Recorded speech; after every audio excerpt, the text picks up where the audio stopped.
ಅಲ್ಲ ಆಕ್ಚುಲಿ ಬಂದು ಈ ಜೋಸ್ ಅಂತಿದೆಯಲ್ಲ, ಇದು ಆಕ್ಚುಲಿ ಮಂಡ್ಯದವರೇನೆ 6 ಗಂಟೆ ಮೇಲೆ ಹೇಳೋದು ಯಾರಿಗೆ.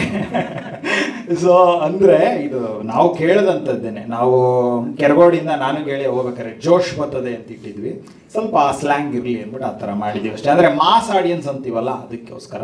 ಆ್ಯಂಡ್ ರೆಕಾರ್ಡಿಂಗ್ ಟೈಮಲ್ಲಿ ನಾನು ಗೆಳಿ ಇಬ್ಬರು ಇದ್ವಿ. ನಮಗಿಂತ ಹೆಚ್ಚಾಗಿ ಹೈಯೆಸ್ಟ್ ಸಾಂಗ್ಗಳನ್ನ ರೆಕಾರ್ಡ್ ಮಾಡಿರೋದು ಅರ್ಜುನ್ ಜನ್ಯ ಅವರು ಇದ್ದರು. ಆ್ಯಂಡ್ ಅದರಿಂದ ಇನ್ನು ಮುಂದೆ ಬಂದರೆ ಈಯಬೇಡಿ, ಹಿಂದೆ ಹೋದರೆ ಒದೆಯಬೇಡಿ ಅಂತ ಎಲ್ಲ ಮನ್ಸೊಳಗೆ ಹಾಕೊಂಡು, ಯಾಕಂದರೆ ಮೀಡಿಯಾದವ್ರು ನೀವೇ ಮೊದಲ ಆಡಿಯನ್ಸು, ನಿಮ್ಮಿಂದನೇ ಎಲ್ಲ ಗೆಲುವುಗಳು ಶುರುವಾಗೋದು.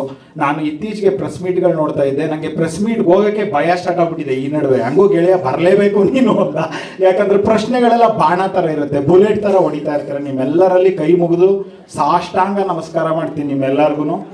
ದಯವಿಟ್ಟು ಕನ್ನಡ ಸಿನಿಮಾಗಳು ಏನೇ ಇದ್ರೂ ಹೊಟ್ಟೆಗೆ ಹಾಕೊಳ್ಳಿ. ನಾವೆಲ್ಲ ಕಷ್ಟಪಟ್ಟು ವರ್ಷಾನುಗಟ್ಟಲೆ ಕನ್ಸ್ಕೊಂಡು ನಿಮ್ಮ ಮುಂದೆ ತಗೊಬಂದಿರ್ತೀವಿ.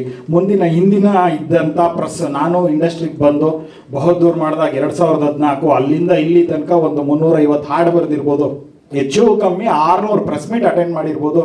ಮೊದಲಿದ್ದಂಥ ಪತ್ರಕರ್ತರುಗಳು ನಮ್ಮಲ್ಲಿ ಏನೇ ತಪ್ಪಿದ್ರು ಅದನ್ನು ಅವರು ಪರ್ಸ್ನಲ್ ಆಗಿ ಪ್ರೆಸ್ ಮೀಟ್ ಆದಮೇಲೆ ಕರೆದು ಮಾತಾಡಿ ಪ್ರೋತ್ಸಾಹ ನೀಡಿ ನಮ್ಮನ್ನು ತೀಡಿ ಇಲ್ಲಿಗೆ ಬೆಳೆಸಿರೋದು ನನ್ನ ಅಂತಲ್ಲ, ಭಾಳಷ್ಟು ನಿರ್ದೇಶಕರುಗಳನ್ನ, ಭಾಳಷ್ಟು ಬರಹಗಾರಗಳನ್ನ, ಭಾಳಷ್ಟು ಚಿತ್ರತಂಡಗಳನ್ನ, ಎಲ್ಲವನ್ನು. ಈಗ ಯಾವುದು ಪರ್ಫೆಕ್ಷನ್ ಇಲ್ಲ, ನೇಚರಲ್ಲೇ ಯೂನಿವರ್ಸಲ್ಲೇ ಇಂಪರ್ಫೆಕ್ಷನ್ ಇದೆ. ಎಲ್ಲಾದ್ರೂ ಅದೇ ಅದ್ಭುತ. ಸಮ್ಟೈಮ್ಸ್ ಏನೇನು ಇಂಪರ್ಫೆಕ್ಷನ್ ಇರುತ್ತೆ ಅದೇ ಅದ್ಭುತ. ದಯವಿಟ್ಟು ನೀವು ಪ್ರೆಸ್ ಅವರಲ್ಲಿ ಕೇಳ್ಕೊಳ್ಳೋದೇನೆಂದರೆ, ಕನ್ನಡ ಚಿತ್ರರಂಗದ ಪರಿಸ್ಥಿತಿ ನಿಮಗಿಂತ ಚೆನ್ನಾಗಿ ಯಾರಿಗೂ ಗೊತ್ತಿಲ್ಲ. ಪ್ರತಿ ಶುಕ್ರವಾರ 4 ಸಿನಿಮಾ ನೋಡೋರು ನೀವೇ, ಮಾರ್ನಿಂಗ್ ಶೋ.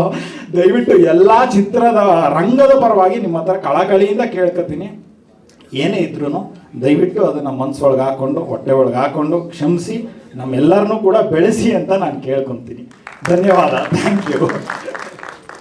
ಸ್ವಾದಿಷ್ಟತೆಯ ಸ್ವಾದ, ತಾಜಾತನದ ಆಹ್ಲಾದ, ಉತ್ತಮ ಆರೋಗ್ಯ ಮತ್ತು ಹೆಚ್ಚಿನ ರೋಗ ನಿರೋಧಕ ಶಕ್ತಿಯ ವೃದ್ಧಿಗೆ ಈಗ ನಿಮಗೆ ಸಿಗುತ್ತಿದೆ ಉತ್ತಮ ಗುಣಮಟ್ಟದ ಪೌಷ್ಟಿಕಾಂಶ. Shri Vaidik millet health mix. ಇದು ಸಿರಿಧಾನ್ಯಗಳ ಸಂಪತ್ತು.